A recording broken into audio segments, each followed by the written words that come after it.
day. On the Oprah Winfrey Time Machine Show, we have special guest Charlotte Gilman, author of The Yellow Wallpaper, a short story about a woman given the wrong treatment when faced with depression. So we all know your short story created quite a bit of controversy.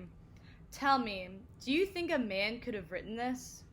Absolutely not. You see, this story was inspired by my own experience with what I believe you people now refer to as postpartum depression, and men don't give birth, so they've never had to deal with this form of depression.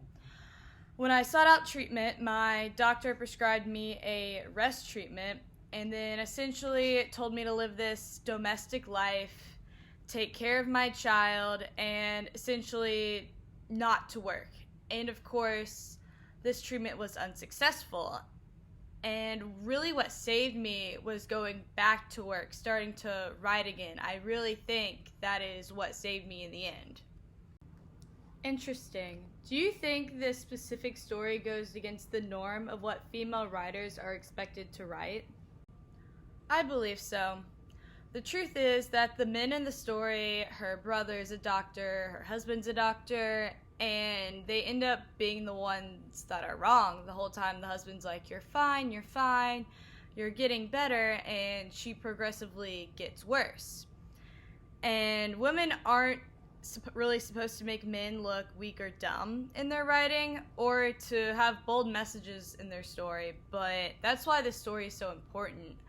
There's this idea in our society that women are these domestic, dainty beings that take care of their husband's needs and nothing more. And it's this very idea that is what makes the woman in my story go crazy. Her husband keeps her isolated and restricted for having any mental stimulus for so long that she goes insane. Coming up, we have Shirley Jackson, author of one of the New Yorker's most talked about short stories, The Lottery. When a warm sunny day takes a dark turn when the seemingly happy crowd stones to death the so-called winner. Your story, The Lottery, was so powerful that some people could never bring themselves to open up the New Yorker since then. Do you think your story would have had the same impact if a man had written it?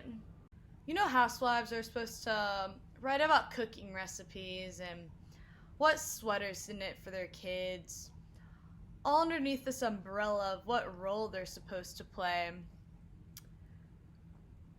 Therefore, when a woman writes a story about an entire town happily stoning someone to death, God forbid the woman is supposed to shock the reader. It's supposed to make us think, are there some traditional behaviors in our own lives that shouldn't be acceptable? Some people have gone as far as even calling you the Virginia werewolf. Is this an indicator of perhaps a standard for women writers that you are not abiding by? Well, this was written at a particular time when women didn't have much control over their lives. So of course this extends to the world of writing as well.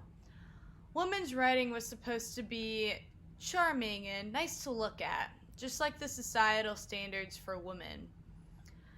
That's why I think a woman writing a story with such a strong message about the dangers of going with the flow and sticking to tradition should be an indicator on how these standards should change. I'm a monster for suggesting change. Why would a housewife want anything more than cooking and cleaning?